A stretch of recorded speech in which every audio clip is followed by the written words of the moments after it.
It's 4 o'clock on a Monday, and you know what that means, don't you? It's time for another exciting episode of Taxi TV Live. Yeah, baby.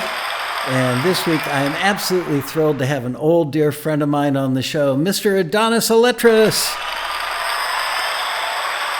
We're going to talk about how to make editors want to use your music. And first, I want to let you know a little bit about my buddy Adonis. He's born in Cyprus. He's speaking to us today from Cyprus. I'm over in his neck of the woods. That's why we're doing it. We're in the same time zone today. He's a voting member of the Television Academy, the Emmys, the Recording Academy, which is the Grammys, for those of you who may not know. He studied composition at Berklee College of Music in Boston from 1987 to 1991. He received, wow, you're the only person I know from Berklee that received the Outstanding Achievement Award in Composition. Nice going. He's been composing music for films, television shows. His TV credits include Pacific Heat on Netflix, The Island, Deadliest Catch, The Young and the Restless, Murder in the Heartland, and over 80 other TV shows. His feature films include Sunrise in Camaria, Section 8. Some of his latest work includes custom cues for Fox's America's Most Wanted, and Extracted. Cues for the rebirth of Duck Dynasty. Yay! I used to love that show. It was his first success after attending a Taxi Road Rally back in the day. He's done custom cues for Nat Geo, Disney, plus Emmy-winning series Life Below Zero. Custom cues for History's Mysteries Unearthed with Danny Trejo. I watched that show. I just watched it about 2 weeks ago. Custom songs in French for TLC's 90 Day Fiancé. That always sounds bad to me. 90 Day Fiancé? That can't work well. And he used AI for his lyric ideas in French. I want to talk a little bit about AI later in the show. Adonis produced and composed for an instrumental album for a company, a music library out of Nashville. Fifth album he's done for them. Did a full score for a Greek feature film and landed a TV commercial for T-Mobile. That must have been a good payday. So all that is great. But you know what? I didn't mention in the bio that he's also the author of an amazing book that you should pick up if you want to compose for media. And it's called So You Want to Be a Media Composer? The book's been out for several years. I know a bunch of people that have read it. I've personally read it, and it's basically a collection of interviews from top composers all over the industry. And I mean top composers. It's a great read. And he's working on a new book. Can you disclose the title of the new one yet? Well, it's tentatively called Ways to Earn Money for the Struggling Musician, something like that. Okay. And by the way, I should let everybody know, I've got horrible audio slapback that I haven't been able to solve. So you'll see me doing this and that throughout the entire show. Anyway, welcome, Adonis. Thank you so much for taking the time to do this today. So let's jump right in because we've got a very, very long list of questions. Good to be here.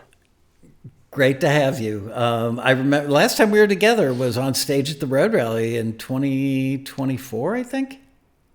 That's correct. Yep. Yeah. I came over. Yep, Yeah. you did a thing all about film composing, which I want to get into that because so many people that make cues would also like to compose for film, and it's a complete, same instruments, completely different animals. So I want to touch on that quite a bit today too. So when did you find Sure. Taxi? What made you decide to give us a try? All right, now you're taking me about a decade back. More than a decade. I think it was 2012 or 2013, and I think I saw an ad online, and I thought, I want to get my music out there, which is what Taxi does. It gets your music out there. A year after I joined, which I said it was either 2012 or 2013. But anyway, a year after I joined, I traveled out to LA for the rally, and I my first road rally was a year exactly after I joined, and it was there that I met the world. I met the world. I met Chuck Schlachter. I met Matt Hurt. I met Maz. I met Dean Trepane. I met Shu in person.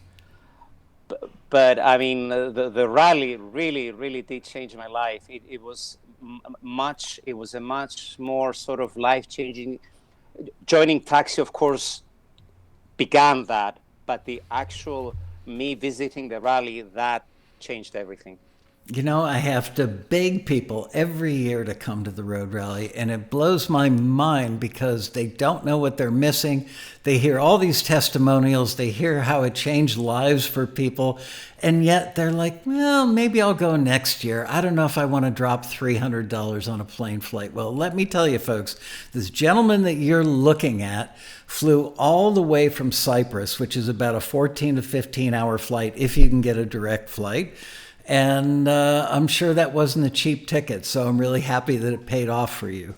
And everybody watching who doesn't know, the road rallies happen the first weekend in November every year, so start saving your money now, kids. What was the moment where you felt like Taxi really clicked for you? Like you were able to look at the listings, the briefs, and go, oh, now I get it. I'm answering people's needs rather than just making pretty music that I like and they should listen. Okay, it surely didn't happen right away. Okay, there was a bit of a learning curve, and I, in the beginning, I had no clue what I was doing. I confess that I knew that I thought I knew I was doing the right thing, but I really wasn't doing the right thing. And it was about a year, maybe a year and a half, that of sending music, being forwarded, being returned, and then actually going to the rally and meeting people and speaking to all those wonderful people that were teaching classes and doing the mentoring and stuff. And that it kind of started clicking towards me that if I change a few things or if I improve on some things, then my luck would improve as well. And then the first forward started coming in. I think my first library was Beth Vernick's library. You might not want to mention names because people will track these people down and hound them. but Okay, but I it know was exactly Library what you're X. talking about. Yeah, and one thing led to another, and it it was not only just the fact that I became a better musician or a better writer in terms of writing and producing the right kind of music, but it was a matter also of deciphering the briefs that Taxi was publishing. And believe me, it's something that it has taught me, and I kept up to now, because some of the briefs that everything works with a brief. Anything, who you could be Hans Zimmer and they will send you a brief, okay? Yeah, but if And you're Hans Zimmer, people read the briefs for you. true that. Yeah, I'm not going to disagree on that. But either way, you're going to be the one understanding the brief, and you're going to be the one who's going to be producing the music for that brief. Okay, so the better you understand what is being asked of you, then hopefully the better the music or your output will be towards that. I thought that you had done some music for media before you ever joined Taxi. Am I wrong in thinking that? Well, it was, no, you're not wrong, but it was for local media. I mean, I've done a fair share of writing music for advertising. I've done music for local TV shows. Nothing of the caliber that, well, the caliber that, especially the shows that I do now in America. Um, I had some experience, but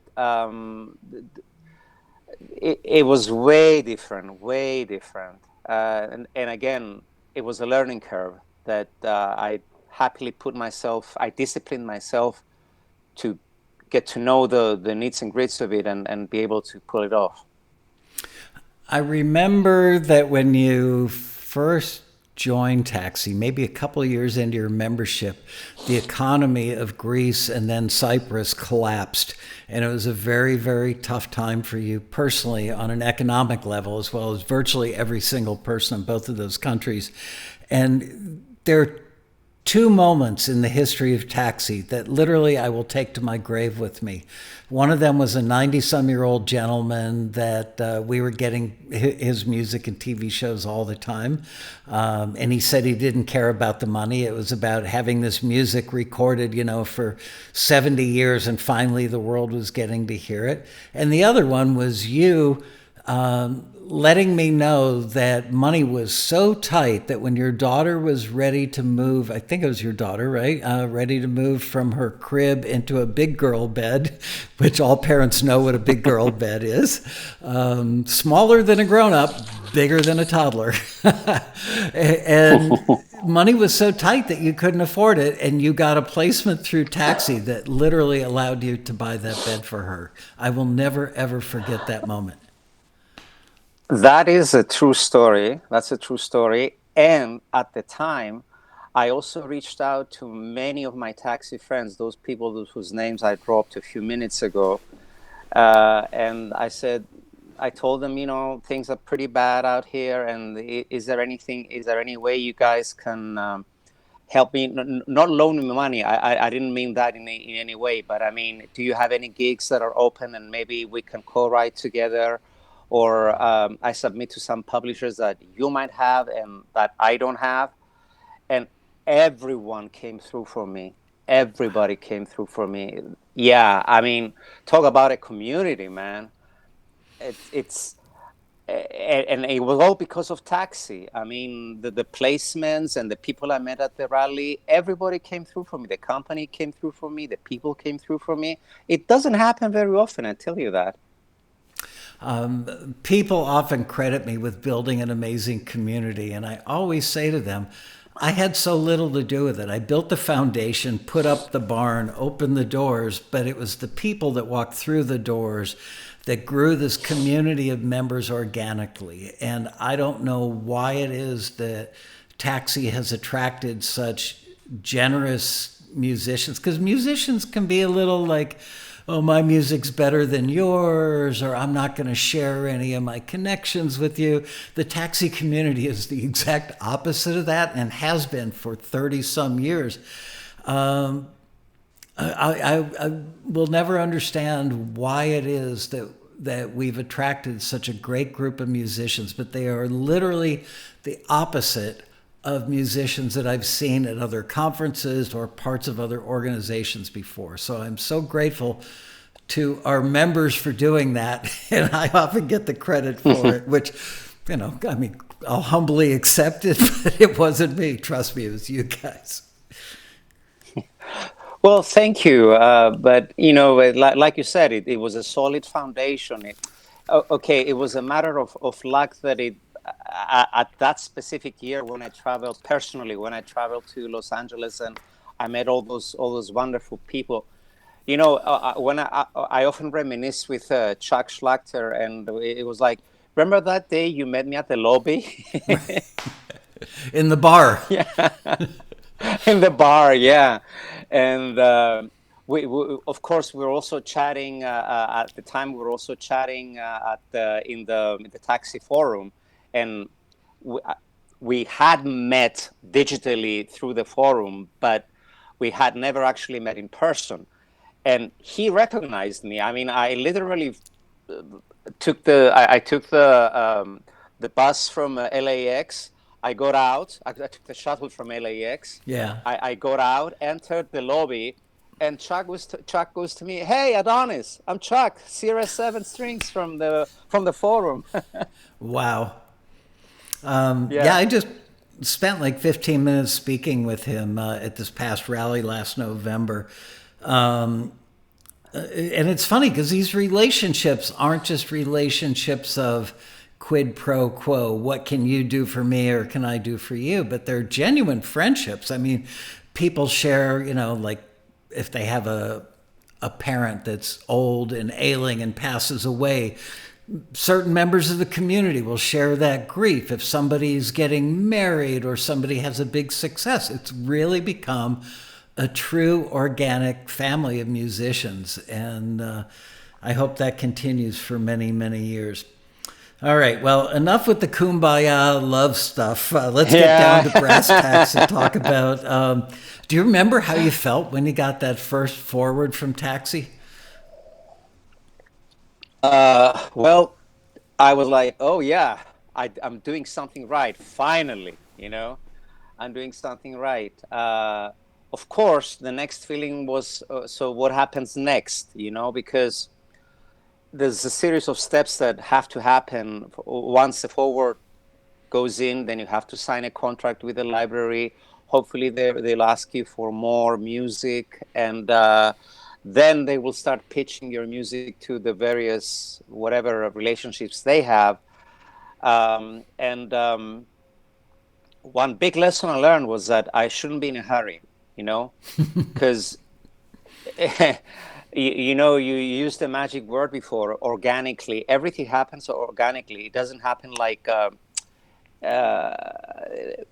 just because you had the forward, just because your music has been signed to a library. It doesn't necessarily mean that A, it will be used, and B, it will be used right away. I have placements now of music that I wrote 9 years ago. Wow. Yeah. Of course, I write music that gets placed 2 months after the fact, but because I've built such a huge, I'm tooting my own horn now, but because I have such a big library now, things that I wrote a decade ago are getting placed now. And I'm like, what track is that? Another friend, mutual friend of ours that's a successful Taxi member, Matt Vanderbo, has a very good channel on YouTube called Matt's Music Minute. Like to plug it for him because it's an awesome channel. And last night I was watching a video he did where he played music that he made like 12 or 13 years ago that he thought was amazing at the time. And he played it to show people how bad he was and how off track he was for the genres. When we wrap up tonight after you've had dinner, go watch that episode. You will pee your pants laughing when you hear his hip hop track. And at the time, everybody that's starting out thinks, yeah, this is good. The library should love it. The TV producers should use it in their show. And then you go back and listen to it and go, that was barely even music, let alone the genre that I thought it was. And it probably broke every rule of what a good instrumental cue should be. Hey, look, I will watch it, but I'm guilty as charged. I am guilty as charged. Yeah. Everybody is. Musicians are guilty of something, which is they understand that to become a professional golfer takes years of practicing 10 or 12 hours a day, 6 or 7 days a week. To become a quarterback in the NFL takes years and years of practice and workouts. To become a brain surgeon, years of school, years of internships. For every other profession you could choose, it requires a lot of work, as you said, a lot of patience, and a lot of time invested. And yet musicians and creative people in general, not just musicians, but artists and photographers, they seem to think that they're born talented and that they come out of their mommy's womb that way, and everybody should recognize it. My feeling is that you can be born with some talent, but you have to nurture it and develop it. How long did it take you before you felt like you were kind of the master of your domain? I would say that the last 6 years, I I feel that I'm at the best position ever because I I feel better as not only as a musician, but I feel better as a producer now. Um, and I can, I know when I'm doing something wrong. I know it. Yeah. And it's something that I didn't know in the beginning, because in the beginning it's just like you're doing things and you think 9 out of 10 times you think you're right with everything, but you're not. Okay. Yeah. But now I'm not gonna put myself on a pedestal and say that I'm right all the time. No, I don't mean that at all. What I mean is that I know when something is not working, and I stop myself when I do that. If it's not working, I trash the idea and start from the beginning. I don't put any time constraints and tell myself, oh, because I spent 2 hours working on this, uh, even though it sucks, I'm going to continue because I devoted 2 hours of my life. No, if it sucks, it goes in the trash. That's how it works. And if and when I get negative feedback from any of the people that I work for, trust me, I pay so much mind to it. I take it personally, in the sense that I'm like, all right, if my clients say that I need to improve something, you're damn well right, I'm going to improve it. Wow. That's a pretty mature attitude. A lot of people, it takes them a long time to develop thick enough skin where they can look at themselves in a mirror and go, you know what, this is on me. I've got to get better. That's what Vanderbilt said. He literally said, it's nobody's fault but my own. I got to get better. I watched him develop all those skills throughout his career. So now, here we are, 8, 9, 10 years later. How many libraries and catalogs is your music in? All right, let me put it this way. I'm currently working with probably 3 or 4 incredible libraries that we do a lot of work together. I mean, the stuff that you mentioned before, the Fox TV shows and all that stuff, that boils down to 2 or 3 libraries. But over the years, I've probably put my eggs in about 50 different libraries. Some of them don't exist anymore. Some of them have shut down. Some of them do exist. And those are the people that get me placements from 9, 10 years ago, like I mentioned before. But really, it's a numbers game. You really need to have a lot of music out there. If you want to make make money out of the music that you write for libraries, it really is a numbers game. I know that many taxi people say that all the time, and I couldn't agree myself more. Are most of those relationships, or most of the contracts that you've signed with those libraries, exclusive, non-exclusive, or a mix? Let me just say that I prefer exclusive. Personally, I prefer exclusive. And if a library says to me that, oh, we have a non-exclusive catalog as well, and if you'd like to pitch some music into the non-exclusive, I probably will not do it. To me, one of the biggest lessons I've learned from taxi over the years is that exclusive works in the long run, works much better than non-exclusive, and it's a very big time saver. And you just, I know that exclusive means safety, and I go by that. I think that AI music and what will eventually be figured out regarding copyright and usability of AI assisted, or AI is your writing partner, at whatever level, I think it's going to dramatically affect the non-exclusive libraries at some point. We shall see, but that's a whole, we could do 2 hours on just the AI topic. Okay, let's go to the real point of the show, which is editors. And when we talk about editors, we're talking about video editors. Typically, could be film editors, could be an editor working on a TV show, and what they want. And I like the fact that you chose that topic, because a lot of people still think that music gets picked for TV shows, films, or commercials, like record labels pick hits. And it could not be more different. They pick it because it enhances the mood, or sets a time or a place, or the action. It enhances that. So when you compose, you're not just creating, I'm putting words or thoughts in your head here. Feel free to disagree, obviously, but I'm guessing that you're not composing to make Adonis happy only. You're composing, Adonis gets happy when you know you've created music that's usable for the editors. Is that a fair statement? That is a very fair statement. Okay, first we need to understand that an editor is doing a job, and his job is to put together, whether it's a TV series or a movie, but basically he's joining bits and pieces together, audio and video, well, primarily video, but audio bits together to tell a story. Okay. And you have to keep that in mind all the time, that his job is to put the story together, and you're helping that person put the story together with your music. And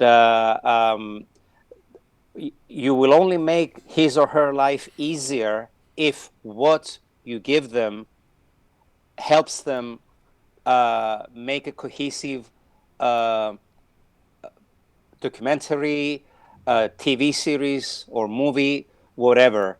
So yes, you do have to keep in mind that any you, it has to make you feel happy creatively, but at the end of the day, just like the editor, you're servicing a bigger project. And we're in the service industry. We the director of that project is also serving, the director of photography is serving, the actors are serving. Everybody's putting their time and effort together to create something. And whatever it is we're adding as musicians has to fit that puzzle that they're putting together. Once we understand that, then it makes our life easier, and it makes the editor's life easier. And provided you can write the goods, write good stuff that they want, your music it'll probably end up in there. So let's stick with that thought for a minute and talk about what is it that editors actually want. And obviously, you can't describe every little genre. I'm not really asking that question so much as what do they want your music to do for them? Um, Either they want it to, depending on what, is it action, is it a scene in the desert, is it, but basically our music create enhances the vibe that they want to, they want to make it come through. I mentioned the desert before, and I just yesterday I got a brief that about a TV show that they're going to do 2 or 3 episodes that they will be filmed entirely in Arizona. Okay, Okay. and they're requesting desert tension. Okay, desert tension music. Uh, First thing I would do is, if there have been episodes that they've done before with the same kind of vibe, I would watch them and listen carefully and see what kind of music was used in those episodes. And if I get the vibe from those scenes that the music was used successfully, then I will try to emulate that, not copy it, emulate it, and try to create that vibe.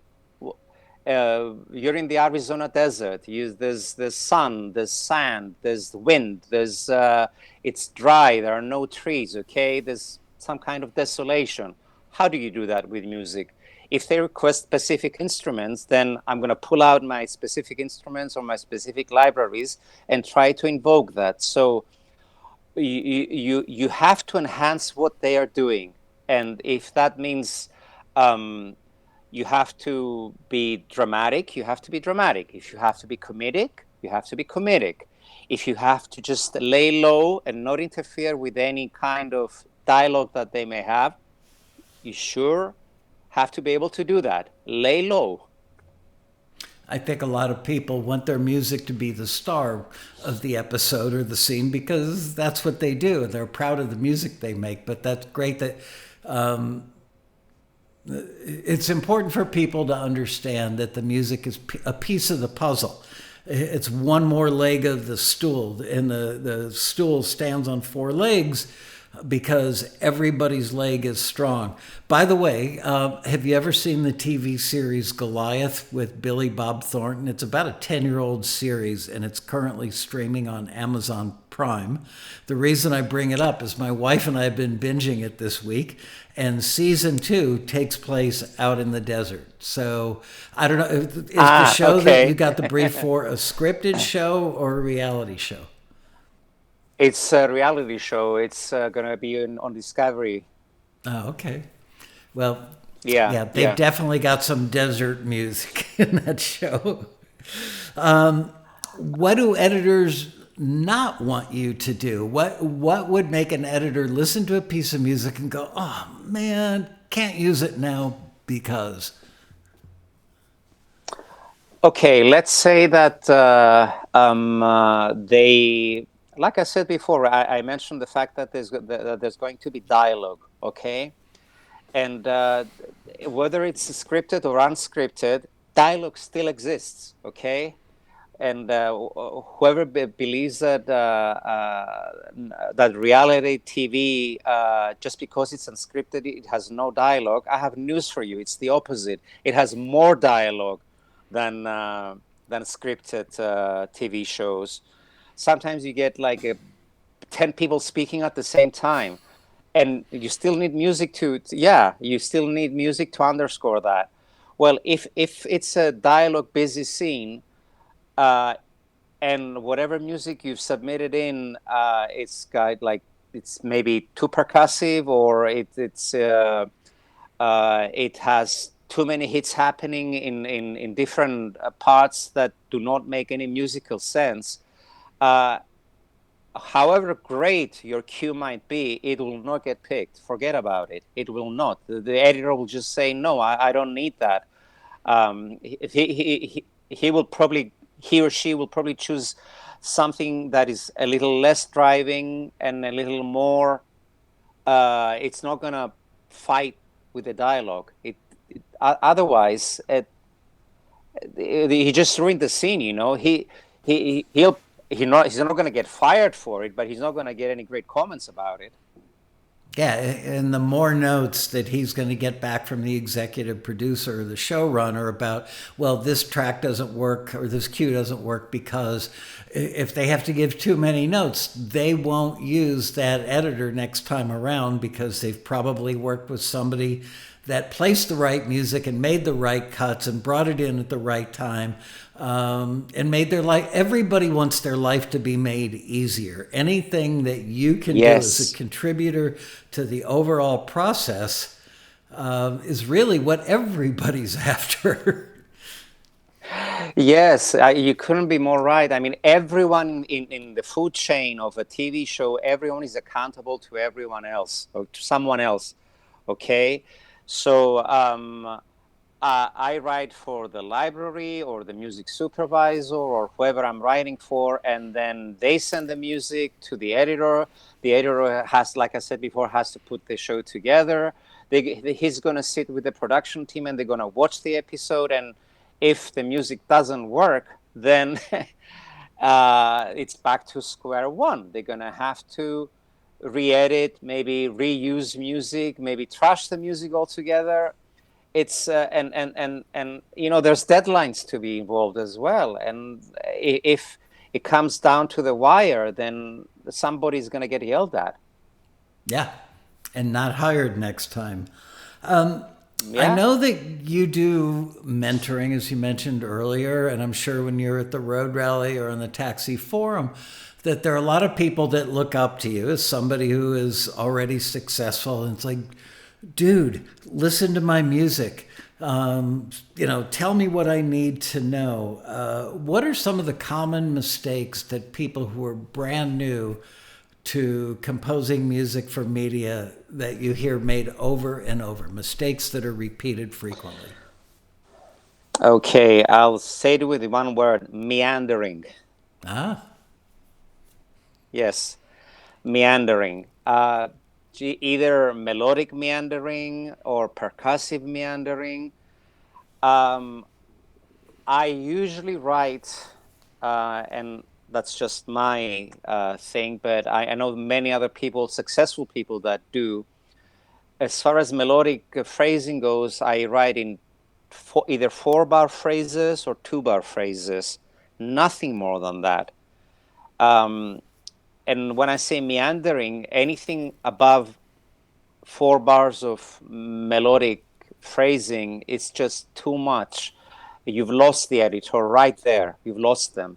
So you have to keep your phrases short, not stupidly short, but like I said, keep them in 2-bar phrases or the maximum 4-bar phrases. Do not go over and above that, because you just you've made the editor say, what? Why is this? Why does this thing keep going?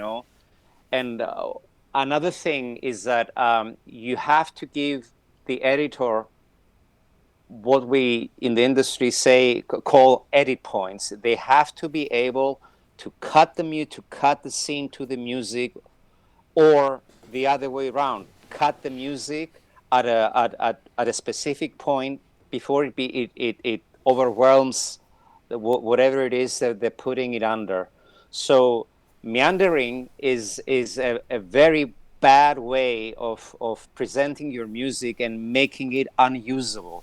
You need to shorten your phrases and keep and make room for the editor to cut. That's really the secret, a big secret to getting your music placed. let's stay on the topic of arrangement and the form that were forms plural that could work for developing cues, because people who are brand new to the industry don't yet understand that an instrumental, just a plain old instrumental, is typically more like a song but without a lyric and a vocal, and you'll have to replace some of the melody. If you replace the whole melody, it sounds like 101 strings doing Yesterday by the Beatles, but you have to have some melody in there to give it a sense of forward movement.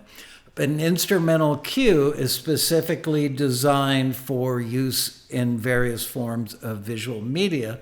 Tell the viewers what forms your cues typically take. Do you always use the same form? Do you have forms that work for slow, legato, orchestral stuff better, and other forms that might work for a hip hop track, and yet other forms that might work when you're doing like a guitar rock track? Or do you basically stick with the same form? I wouldn't say I stick with the same form, but there's some things that I almost always do. I would do most likely start with a 2-bar intro.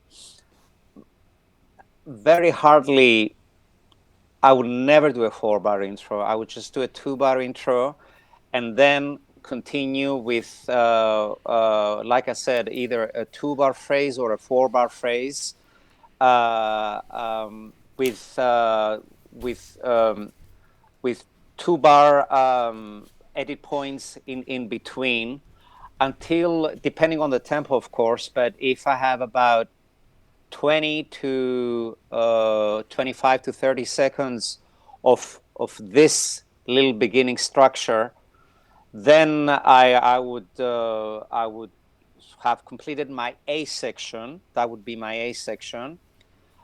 I would maybe do a rise to give the sense that this section is finishing. Uh, Cut all together, start a B section. Again, same thing. 2-bar intro, then small, either 2-bar or 4-bar phrase. I wouldn't expand it to more than 8. The B section, I wouldn't expand it more than 8 bars. I would most likely the maximum I've taken is up to 12 bars. and then find a way to take me back to the A section and then take it home. Is it fair to say that the A section is somewhat like the chorus of a song? It's the red meat, it's the most impactful thing. And the B section is a little bit like a bridge in a song. It's still part of it, and you recognize it as being part of that song's musical family, if you will.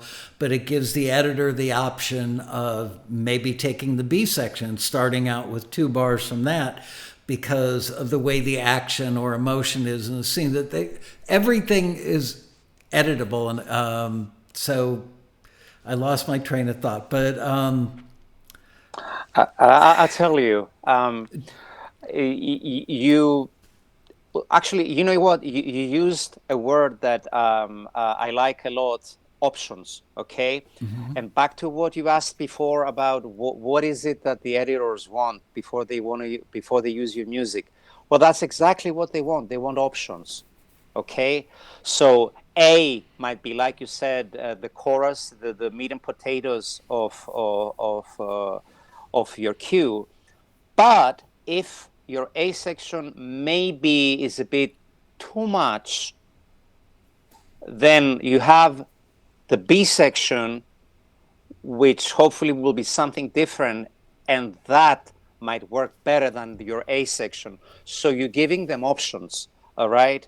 If your A section did not fit in as well, then they have the B section as an option to try out. Sometimes neither one might work, but it's more likely something out of the two will work instead of nothing out of the two, or if it's just one, you know.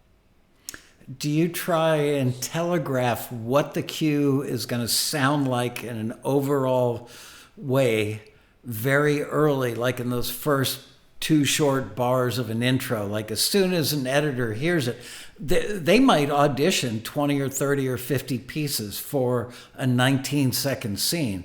And they're not, I think a lot of musicians think that they're sitting back in their chair sipping wine going, oh, this is a lovely piece of music. I'm going to listen from the beginning to the end. When actually they're listening to you're laughing because you know I'm right.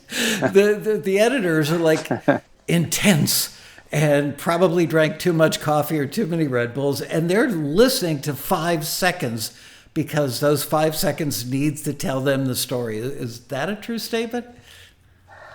That is a very true statement. And, you know, maximum 8 seconds. If you haven't told them what you were supposed to tell them in maximum 6, 7, 8 seconds, then your cue is going to be kicked out. Forget about it. You really have to make your case. That's why I said 2-bar intro. Do not write anything more than 2 bars, because if your intro is already made them feel bored, what do you think is going to happen? We had a great editor, I think 3 or 4 years ago at the rally, maybe in the pre-COVID rally. I don't know. Anyway, her name was Laurel Ostrander. She was an excellent presenter, a great teacher. She's a high-end, very, very busy, highly paid editor in Hollywood. And she said, you know, and I think I know everything because I know so many of you guys that have figured it out, and you guys have taught me. And I used to be an audio post mixer in a previous life before I started Taxi, so I understand how music is used. But something I never heard before, and it came out of her mouth on stage. I said, what makes you interested enough in a cue that you'll keep listening? And she said, doing something interesting up front, right up front. Like maybe, here, listen to Keith LeBrant doing the Taxi TV theme. Bada-boom. Just that little bada-boom. It already tells you a little something about the direction it's going to go. Yeah, that is so important, you know, and that's why you gotta be on point all the time. You have to be on point, and think, and it really has to be ingrained in your head that you have to be on point. You know, I used the word meandering before. Do not meander. Yeah, you have to be on point. Yeah, do not. time is money. I mean, time is precious. The editor it has been working on for so many hours, and if you're on point with what you do, and we could talk about even the titles of the cues. That is so important. Let me just put some light on here because it's getting a bit dark. Okay. I promise not to go anywhere. Wow, I just noticed the screensaver on your monitors looks a little bit like the painting behind me. Very cool. Not planned, but cool. Yeah, thanks. Let's go back to edit points for a minute, because a lot of people, when they're early in their composing career, think that edit points need to always be a full beat rest, like something you could drive a truck through. But describe the types of edit points that will make editors happy. Okay. Speaking from experience, it can be something like a truck has just hit you, okay, but it before I mentioned that I might write a 2-bar phrase and then a 4-bar phrase and then let the music breathe for a little bit and then repeat those sections. That breathing part that I will impart into the cue, that can be an edit point. It could be one chord, okay? Let's say, I don't know, C minor, D minor, okay? And it's just that chord, all right? No melody, nothing that makes it stand out. It's just a chord, okay? Play that chord one more time, another bar, so that's another 2 bars. You've given the editor plenty of time to cut. And because it's just a chord, okay, it could have a beat. I'm not saying that it doesn't have to have a beat, but there's nothing prominent about it. It's understated. So anything that's understated can create an edit point. Something that is crazy, it might, but that's usually saved in the end of a scene. But the editor might need to cut in the middle of a scene. It doesn't have to be the end of a scene. And then the more music they use, it's not going to be just for the endings of the scene. It's going to be throughout the scenes. So you need to pace your cues in a way that it's not just da da da da da da da da da da da all the time. You have to let it breathe. Breathing creates space. Space creates edit points. I preferred to always cut on something that was an attack, like a kick drum, a snare drum, a guitar chord, right on the front edge of those things, just because they're very easy edits to make, whether with a razor blade or doing it digitally. And I think that people need to think more about what I call the law of reciprocity, that if you cut here, what's on the other side of it, so that they go together. So you're not just looking to make the cut, but is there something that you're cutting to that would also be on the downbeat? That, I mean, you for instance, here's a great thing not to do, which is, what do they call it when a song modulates? Like if you're in the key of G, but you modulate up to the key of C for the back half of the cue, the editor can no longer make that cut. It will go, blah, blah, blah, blah. It's just... I know. There's all these things that could be working. You could have a really great piece of music, but there's these little details that could be working against you once your music is on the timeline, on the editor's timeline. Okay, and I know that it happened to me many times as well, and there are some things that I got better at, and the best way to become better at it is to be conscious of it. Is that your music, like you said before, it's not the star of the show. It will be somewhere underneath, and it has to work under that surface. Do you think editors care more about the endings than people actually realize? That musicians that are early in the game and don't know how to do it yet might think, well, yeah, that's a cool ending. But do you think you can increase the chances of your music being used by giving endings that make a statement, maybe with a stinger or a button ending? So yeah, talk about all that. Why fades are bad, why buttons are good, why stingers give editors options, all that stuff. Well, again, you mentioned the magic word, giving options. Okay, you have to give, if the options that you give them make your cue more usable, then your cues will be used. Okay, yes, they do need button endings. I don't think I've heard uses of my music where the music has been faded out, and I had a lot of music placed.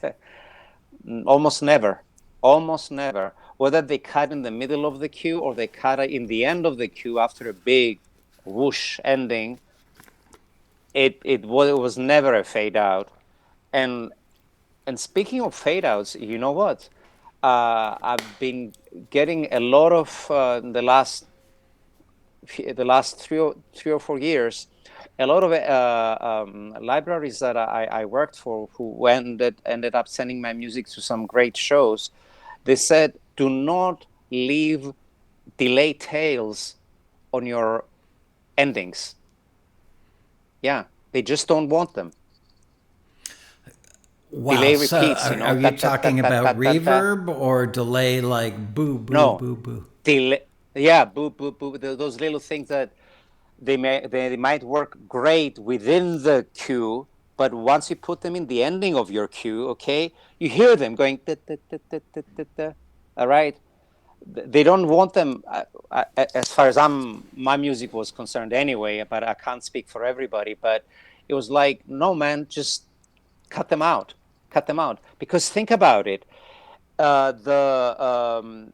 They may cut the scene, and the show might go straight into commercial. Okay, if your delay repeats are there, that means the editor has to chop them off himself, so that it's not going to run into the next scene, whatever that scene might be. It could be a scene of the show. It could also be a commercial. Okay, Right. so just do not let those delay repeats repeat. Just cut them. And I made it a point. I either mute them or just cut the audio file altogether, so that there are no delay repeats in the end.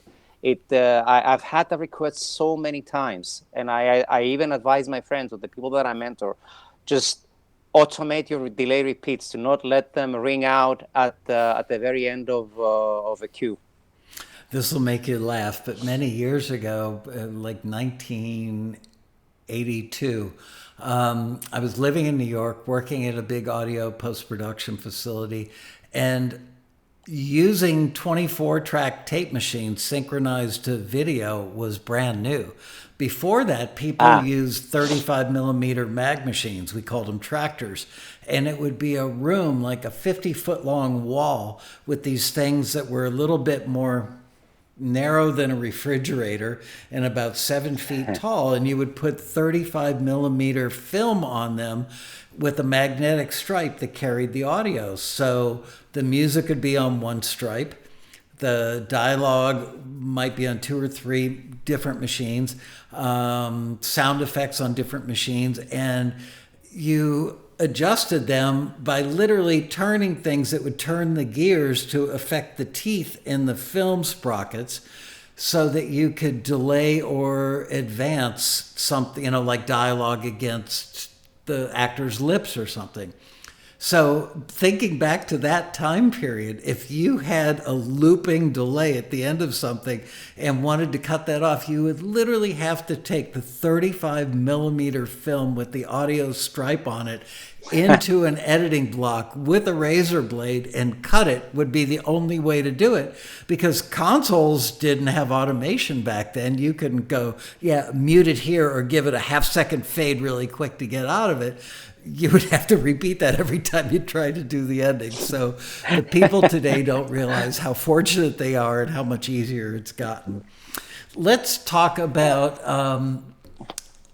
a developmental arc. You touched on it before without using the actual word, but you said meandering, which is the opposite of developmental arc. A developmental arc takes you away from meandering.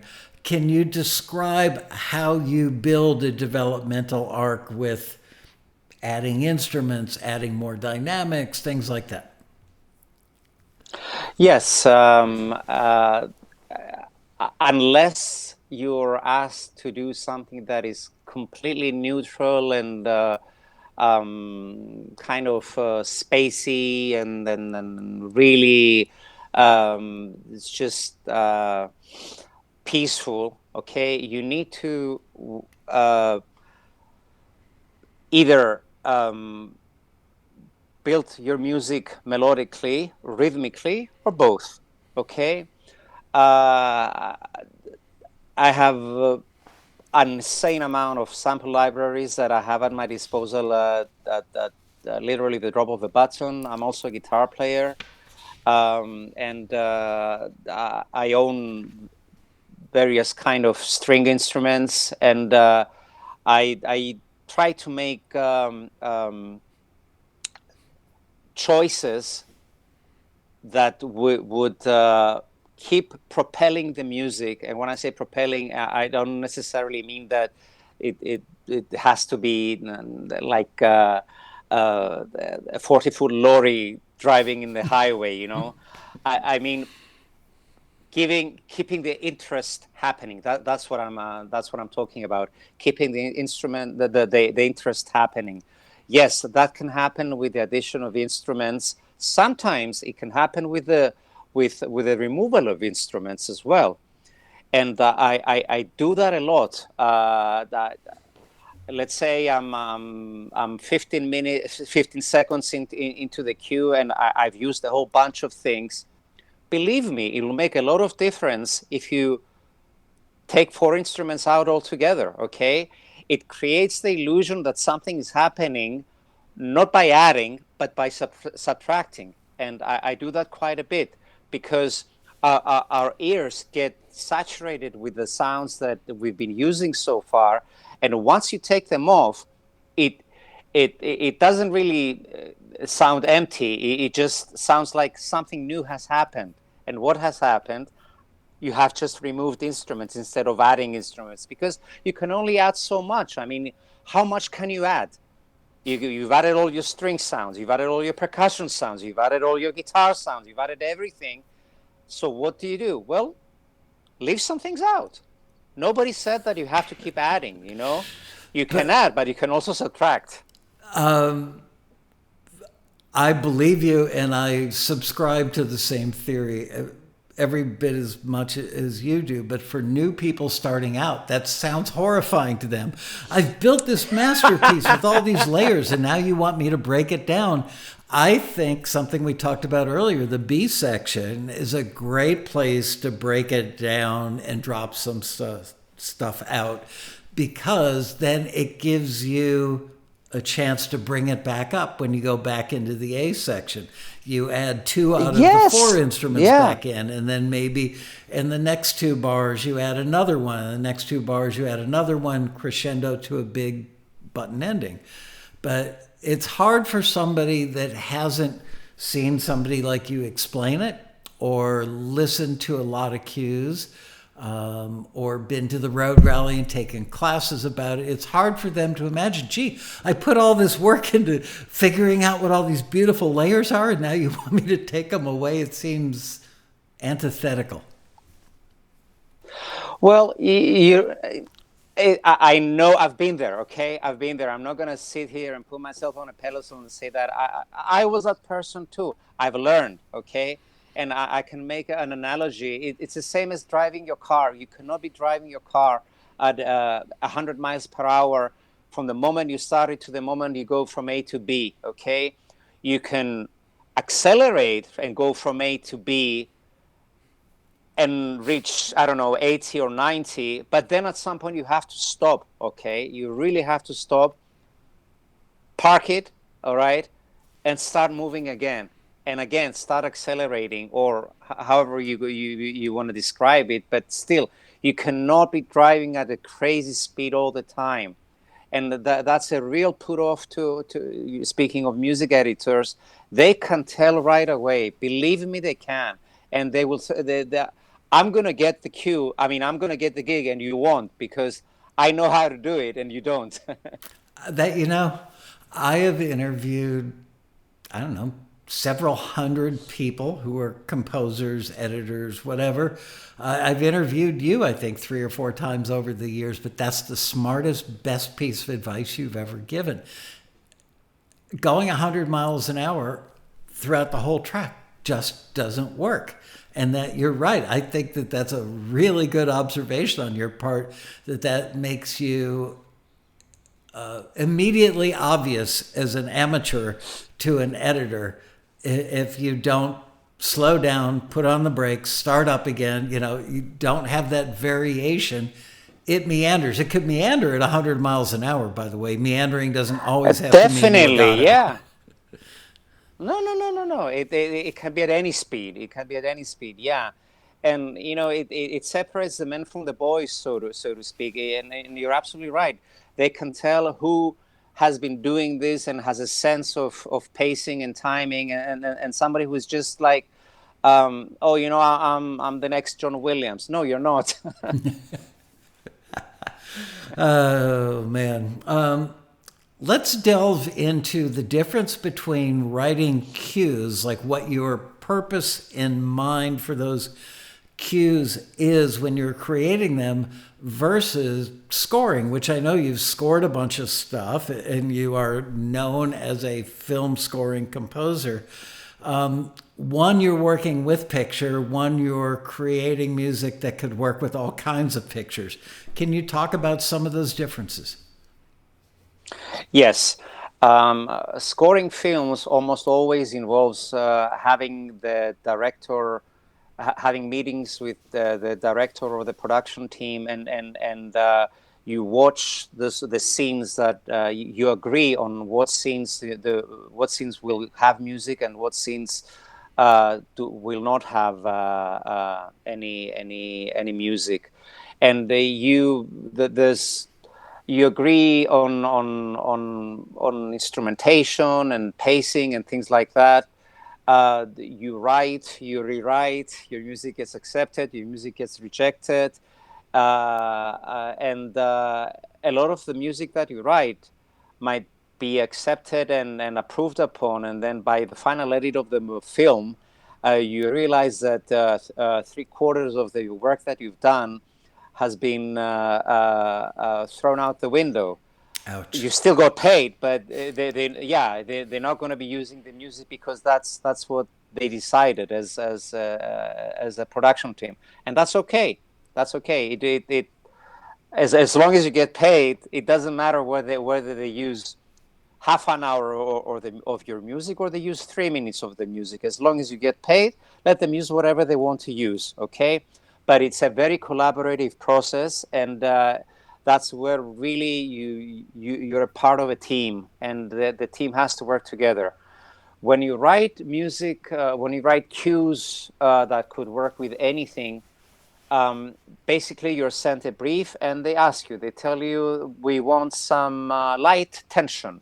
Okay, now light tension could work from anything from the Kardashians to a nature documentary.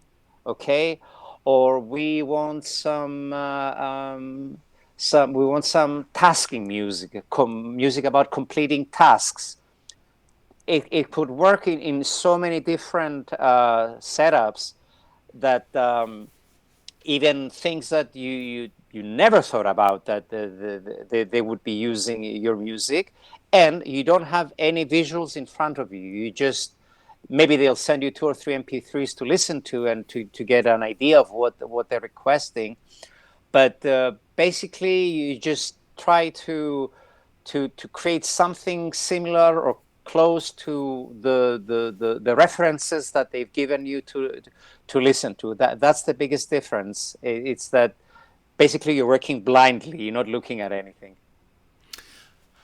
I have been told by other friends of mine who are, they're basically you. They're people that are highly accomplished library composers and also have had paid professional gigs scoring films. And they've drifted back more to the library side. And I said, why? You finally got, like 2 films in a year. And the next year you had 3 films that you did. Why would you go back to the library music? And they said, well, I'm not going all the way back, but it's the bread and butter that keeps the cash coming in every quarter. They said, here's the thing that everybody needs to understand about being a film composer. You meet a composer, you're the composer that gets picked to compose the film. You work on it for at least weeks, if not months. You work way more than you thought you might have to. It probably works out to about $2 an hour if you total up the number of hours versus what you got paid, but you're willing to do it because it's another credit, it builds credibility. But he said the most important thing to remember is that producer director team that gave you a green light to score their film, they're not going to do another film for 3.5 more years. So you don't get a lot of repeat business from them. And in the years it takes you to build up enough people that use you for many of their films or most of their films, you need something bringing in the money in the valleys while you're waiting for the peaks. I thought that was really good advice. How do you feel about that?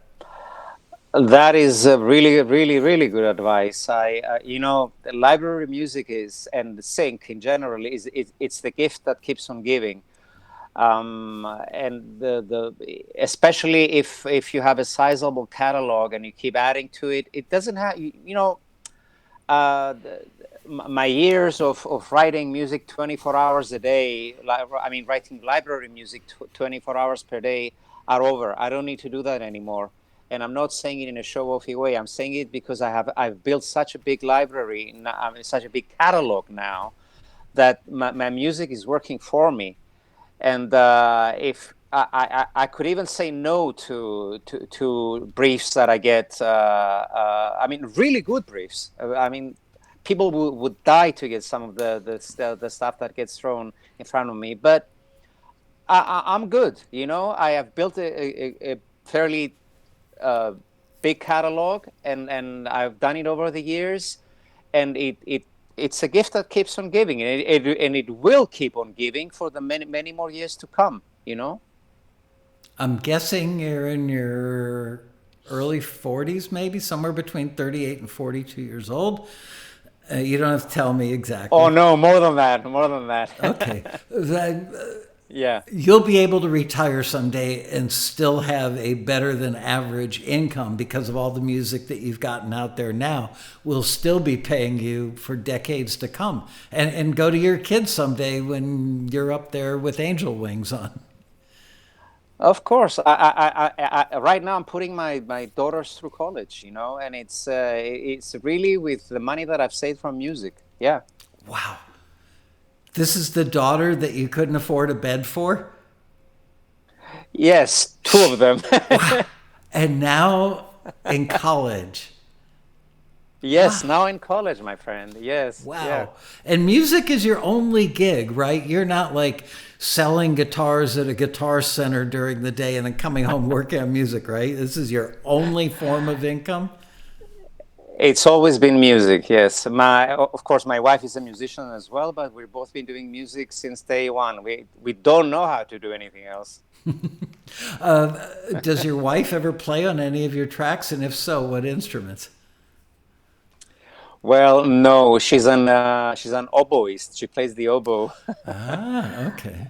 Yeah, she's my toughest critic, and that's good enough for me. Wow. Yeah. I'm looking for my next good question. Oh, you mentioned building up, that you've built a fairly large catalog. So many people wait to join Taxi or even begin their journey into music for media or sync until they go, well, I've got to build up a big catalog. And I'm like, no, no, no, no, no, because anything you build now may or may not be good enough, number one, because you're not getting any feedback. So you could spend 2 years building a 3,000 song catalog that's like, not that good, and you just totally wasted your time, other than you're probably getting better with each track you do. Or my theory is, don't start with any catalog, always write to briefs. And because it teaches you to write to a brief, and it teaches you, it teaches you to write to a brief, which is a skill unto itself. And also, you'll always be delivering to people what they asked for, which makes so much more sense to me than I'm going to do 100 dramedy tracks. I'm going to do 100 hip hop tracks. I'm going to do 100 happy light guitar tracks. Like, you don't even know who needs them or if they're right for what they need. Well, that's a very fair point. And like I said a little earlier, my days of writing 24-hour library music for 24 hours a day are over, because I'm guilty of having done that, writing 30 dramedy cues, just to have them out there, and then this and that and this and that. Some of them, okay, they have paid themselves over and over throughout the years, but you really need to be able to write to a brief. You're gonna be working a lot more in your professional life as a composer, even as a songwriter. If they ask you to write happy pop music about families joining together after a long time being apart, and you get a brief as simple as that, and you send them sad songs about heartbreak, man, you got to really do some homework about reading and understanding briefs, and Right. How do you do that? By reading and understanding briefs. Do it as much as you can. Wow. I just got a great idea for a book. A book that's nothing but briefs. Obviously, you'd have to hide the company's names and any particulars that might give anything away. But a lot of people here, though, I'm always addressing new people who don't really know how to play the game yet. And they learn by making mistakes repetitively over a period of years. But I'm always trying to think of ways to speed up the timeline on their learning curve. If they even, in your book, do a chapter that just shows a bunch of different types of briefs, taking all the company names out and the show names, so that people go, oh, that's what a brief is. And then you could actually include, so when I see a brief like this, the first thing I look at is the genre and the references. And I look to see what commonalities there are with the references. What's the tempo? Is it in a middle key? Is it light and happy with major chords, or does it get a little dark or sad with minors and whatever? So, just saying, you're the book writer, not me. I might. Believe me, I have plenty of briefs that I can sort of carefully copy and paste. Yeah. I've never seen that anywhere. Honestly, I can't think of another book where I've seen more than one. Here is a brief. Great, that's one brief. But that's not that helpful. It's better than not seeing one, but not as helpful as seeing 10 of them. What advice would you give the Taxi member who's getting returned a lot? In other words, they keep making submissions, and every time they make a submission, the screener says, not quite close enough, but keep trying. but they feel as musicians, God, I worked so hard in that and I thought I was so close. What advice do you have for them?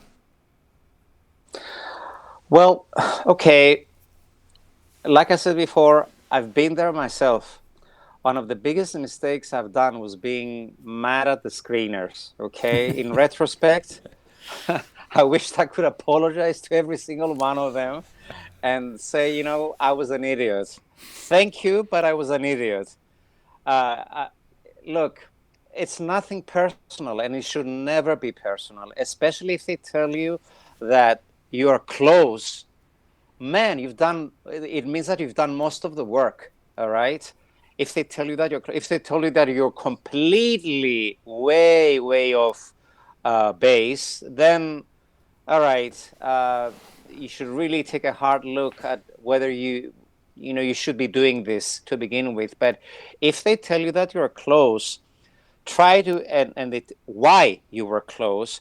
Try to take the positive statements and the negative state and whatever negative has been written. Try to take them in good strides, in good stride, and build on them. Okay, if they're telling you that your melody was a little too busy, well, try to simplify your melody. All right. If they're telling you your percussion tracks were just too maybe it's a production issue. Maybe you have been mastering your tracks fairly well, and it sounds too boomy or it's not broadcast ready. If they tell you that it's not broadcast ready, that means it cannot be used. So how do you improve on your production? How do you improve on your writing? If you're lucky enough to get honest feedback by anyone, it could be a screener, it could be a friend, it could be me, all right? It could be you. If you're lucky enough to get honest feedback, listen to it and try to improve. There is really no other way to become better. It's like an athlete, If you don't run laps, you're not going to be able to compete in the Olympics. Absolutely. Yeah, imagine a pole vaulter. If nobody ever said, don't forget to rotate your right foot to the right when you go over so you don't catch a toe, if nobody ever gave you that feedback, you'd be catching your toe and never, making it over the bar. That is so true, and there's so many examples. You mentioned before about doctors doing internships and people in other professions having to go jump through certain hoops to get to where they are. It's not different to us as well, and really there's nothing personal about it. I was taking things personally. I regret taking things personally at the time, and I can probably dig out 2 or 3 nasty emails that I sent to the head screener, whoever was at the time. And my grown-up self now would be like, man, sorry. Oh, let's talk about that. That is an interesting phenomenon because people will go on the taxi forum or in Facebook groups and they will trash libraries by name because I've got 6 tracks in that library and they haven't made me a effing nickel in 5 years, and they mention the library's name and maybe even mention the owner of the library. I would say that that is a career killer, that you have put yourself out there and branded yourself as somebody that no library owner would ever want to work with. Being that you're on the other side of the fence, on the creator side, do you agree with that advice? Have you seen cases where it's come back to bite somebody on the ass? Many times I've seen, you know what? Sometimes some people allow their mouth to speak to move faster than their brain. We should be the other way around. Just think before you speak. It sounds so simple and childish, but it's the truth. Why on earth would you ever, especially now with the internet and all those with the Instagrams and Facebooks and things like that, why would you ever go to trash a library or a library owner for not getting you any placements? First of all, this shows that you have no clue how the business works. Really, in so many ways, you have no clue how the business works, because it's not it's not the press of a button. It could take months, it could take years, it could take decade. All right, all right. And if you don't understand that, then you're really in the wrong business. And if you have a complaint to make to a library owner, or to even to anyone, you don't have to be public and vocal about it, and make it seem like it's you're out against the world. You're killing yourself when you do that. Yeah. Don't do that. Don't do that. Yeah, you can be professional about it. Don't be an ass about it. I'm sorry to use that vocabulary, but you don't, if you don't want to be treated like an asshole, do not treat other people like assholes, Yeah. Good common Yeah. sense, but I understand people get very emotionally tied to what they create because it came from their musical soul and their musical brain, and my music, my songs are my children, and all that stuff I think is valid. But the people who have gotten to your level or Matt Vanderbo level, any of the Taxi members that have gotten into that like top 5%, they've all learned that lesson, that I've got to bite my lip till it bleeds sometimes. Maybe I vent privately to another member, Mm. but definitely not in public. Michael, I sometimes when I do mentoring, I tell people you can write music emotionally, or you can write emotional music, but you should not be emotional about your music.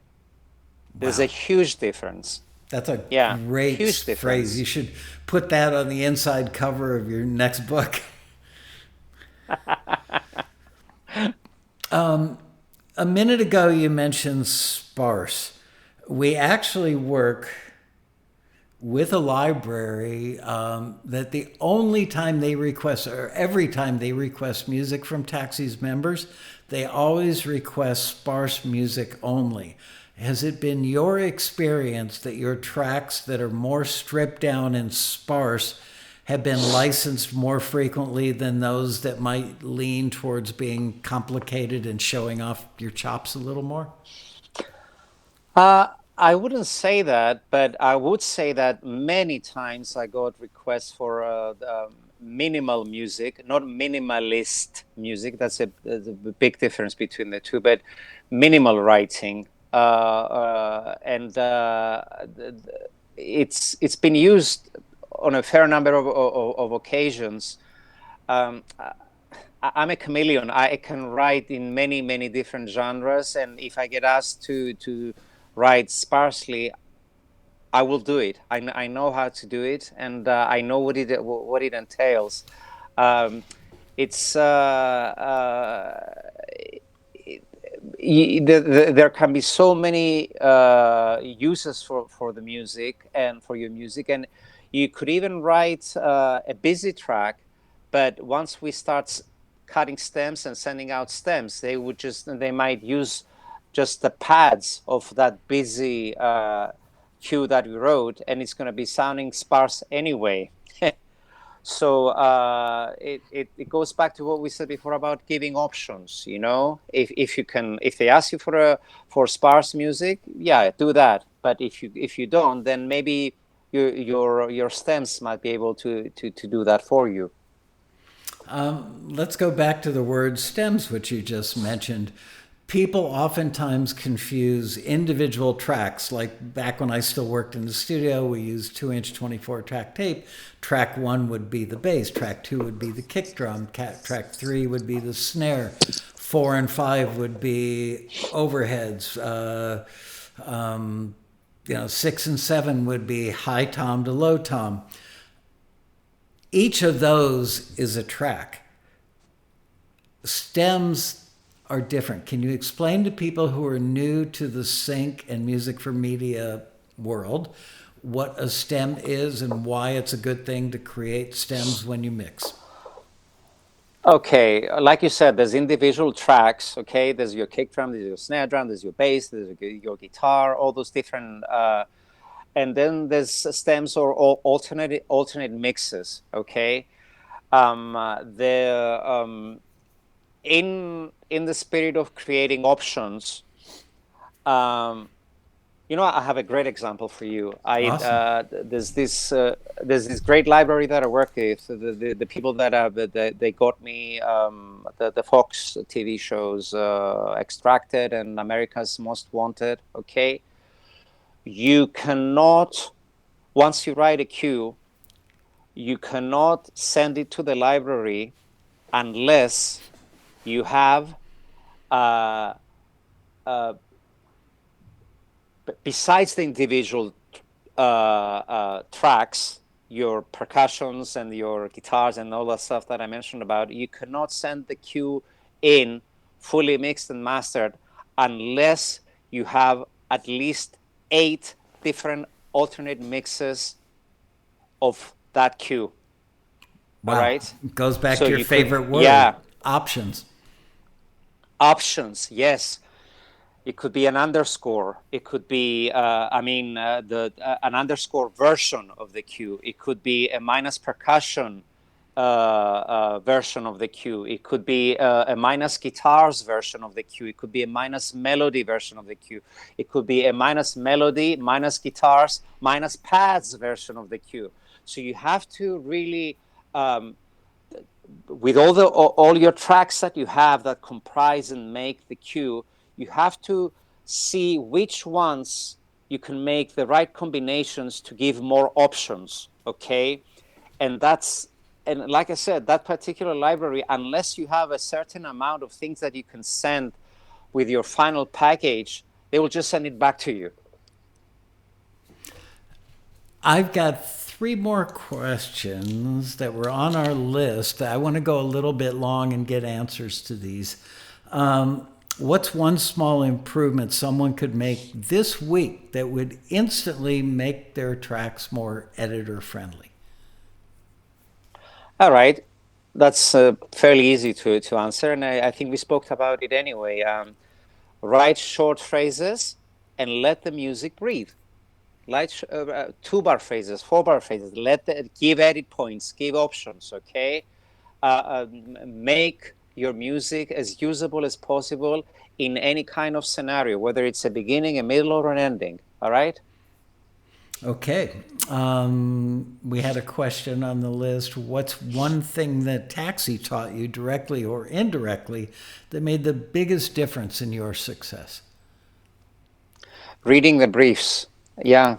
Every week, whenever you guys posted the new listings, I would just read through those. Even if I wasn't going to write about them, I was just read voraciously, trying to see what lies beneath those sentences.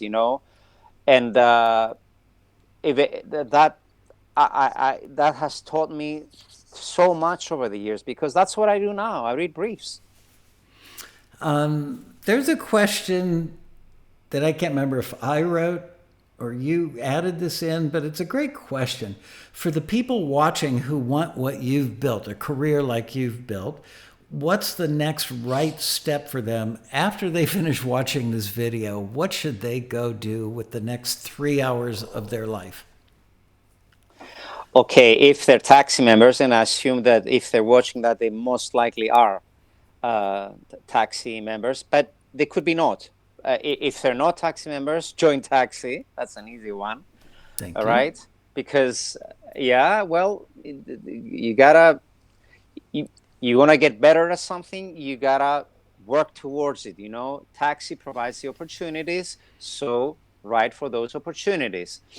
If they're already members and they feel that they're either halfway there, or they're in they may be getting returns and they're feeling disappointed, um, or they're close to, they got a few placements here and there, they got signed, they got some tracks out there. Just be patient. Okay, be patient. It will happen eventually, and keep writing. You really have to it's honing your skills, become better producers, become better writers. Try to understand and you know what? Watch some TV shows as well. Thank you for saying that. I know somebody who's in the sync business who actually prides himself on the fact that they do not watch television. He and his wife do not watch television. And it's like saying, I want to be a starting quarterback for, the Kansas City Chiefs, but I don't watch football. How can you do that? Look, myself and my wife, we live in Cyprus, okay? We're so far away from the United States. We have an extra budget of money that we pay every month so that we have access to American television. I can watch Hulu whenever I want. It's not just about Netflix. I can watch Hulu. I can watch Disney. I can watch all the shows that I'm pitching music for. I can watch them, and I do watch them. How can you pitch and write for something that you don't know what is being used? You have to know what is being used. Otherwise, you're going to be writing music just for yourself, not for any client. And you really need to be able to see and hear what is being requested out there and what is being actually used. Watch television, watch those damn shows. I do it as the owner of Taxi and somebody who has literally done thousands and thousands of hours doing audio post-production in the studio before I started Taxi. I watch, and I'm either Shazamming about every 5 minutes during an episode to see who that is, look and go check them out after the show's over to see, it's not just this one song, but the band's got a vibe that would make them very usable on this type of TV show. I take notes. If you opened up the drawer in the coffee table at our house, you would find all these Post-it notes and napkins with notes written about music use. So I want to add on to what you said. It's not just what's being used, which is very important, but how it's being used, because so many people that are just starting out or thinking that they want to get into doing music for media, they look at their whole piece and they imagine that the actors are going to stay quiet, that there's going to be no movement on screen, and they're going to play your piece of music from the downbeat to the last note so that everybody at home can go, oh, that's the best music I ever heard. And then they tune into the show and find out that only 9 seconds made it into the show when somebody opens the door and walks into a bar and you hear a little blast of music. And they're like, wham, wham, wham. Yeah, really. I know. Look, a few months back, I was in one of our TV rooms, and I was scrolling towards the end of the shows. Okay, doing that on purpose. Why the end? Because on the credits, they were showing which libraries provided the music for the shows. Okay, so I did the one day I would watch the actual shows to hear the music, but I would spend an entire afternoon just scrolling through the end credits to see, it's this library that, or maybe sometimes it's 2 or 3 libraries that provide the music for one single show. Do I have a relationship with this library? How do I get into this library's radar? Do I have any friends who work for this library? So I put the word out. Hey, Chuck, for instance, have you worked with these guys? Have you worked with the other guys? So, you want to do something right away, watch the shows, try to hear what is being used, and see who provides that music. Can you get into that radar? Yeah. Good for you. And by doing that research, that allows you to not send a completely cold email, but rather a warm email. Because if you send a cold email, hey, dear library XYZ, you should hear my music. I do this genre, that genre, the other genre, blah, blah, blah, and I'm really, really good. They're going to vomit and not even bother listening to your music because you will have just declared yourself an amateur. But if you watch shows and paid attention, that most of the music that they got in this particular show was ambient drone-like pads. You could say my main area of expertise is ambient drone-like pads, and I've had placements on these 2 or 3 other shows. You have instant credibility and you're in their zone. They're going to pay attention, I think, right? Oh, they will pay attention because you just separated yourself from all the amateurs. They say, "Oh, I've done 15 albums of country hip hop." Well, duh, we don't use any country hip hop, so why are you pitching me that?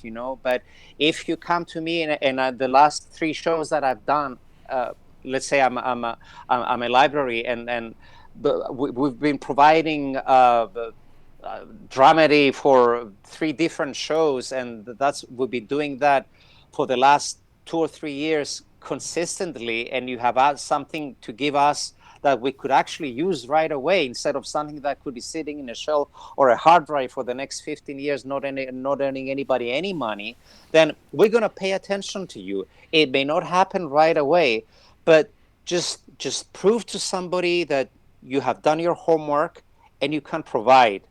Can you do that? If you can do that, you're halfway there, man. That's great advice. One last thing. If there are any editors watching this episode, and they do, by the way, I wish you'd been at this last road rally. We had a great editor as part of the keynote panel. We had a showrunner, a music supervisor, an editor, and a library owner. And I covered the entire industry, kind of the life of a piece of music, starting from the spotting session with maybe the music soup and the executive producer or showrunner, and how this whole process happens. And I did it mainly for the people who aren't you and don't this stuff already because you've been doing it for a while and have learned it. I'm always trying to find ways to get people up to speed more quickly so that they don't quit out of frustration after that first year of failure, which is almost always the case. So if there are any editors, I'm thinking of that one that was on the panel this year, or a couple others I know that actually will read the Taxi forums or watch Taxi TV episodes. What do you want them to know about what you're delivering in your catalog? Do you have any, what makes you, I'm doing a little plug for you here because you're so kind to say nice stuff about Taxi. What makes Adonis Aletras special and usable and desirable to work with? I would say that by now it's experience. I'm not saying in a show-offy way or putting myself in a pedestal, but experience speaks volumes. Okay, it's I've done it so many times that it's almost as if I put myself in their shoes. And once, and I know that I've been successful because I've tried to put myself in their shoes and attempted to make their life easier with the way that I've been writing and producing my music, especially in the last 6 or 7 years. It does not have to be great music. It has to be music that works. And I know that I can provide music that works. That's great. I hope that there are editors watching. I really want to thank you for taking the time to do this, especially around dinner time. And I look forward to meeting your wife and daughters someday. And I promise you, I will make it to Cyprus. You're just a hop, skip, and a jump from where I'm at the moment. Be my guest. You'll have to play tour guide. Be my guest. Yeah, you'll have to play tour guide because I was in, I think 2 years ago in Athens and loved it. I had the best cab driver coming from the airport going into Athens, and he spoke really good English. He said, "Do you mind if I ask you what the hell is going on with your politics in that country of yours?" So it was great hearing somebody else's political observations about America from a country that's like 8,000 miles away. That was a cultural moment. Oh, well. Anyway, thank you so much. Hey, you guys that are watching this, don't forget, I'm not plugging his book because he's an old friend or because he was kind enough to take time to do the show today. But read the book. It's got a turquoise cover. It's called So You Want to Be a Media Composer, not be a mediocre composer. So You Want to Be a Media Composer. And it's available on Amazon. And it doesn't tell you, do this first, do the second. But after finishing reading this book with these amazing interviews with just top of the line composers, you've learned so much about the mental approach, about their processes, that you come out the other end going, wow, I can't think of any other book out there that let me learn so much about the industry in a very unusual, atypical way. So yay for thinking of that idea to do it, and doing a really good job of it. I can't wait for the next book. Do you have any rough target date when the next book will come out? I'll try to get it out in the next 2 or 3 months. Certainly, if I do come out to LA in November, we'll definitely be pushing it once I'm out there as well. Well, great. After it's out, I'll have you back for another Taxi TV. We can feature it in the newsletter, because based on the quality of the first book, I'm sure the second book will be amazing. And with that, I want to bid you a fond farewell, my friend. Ladies and gentlemen, Mr. Adonis Aletras.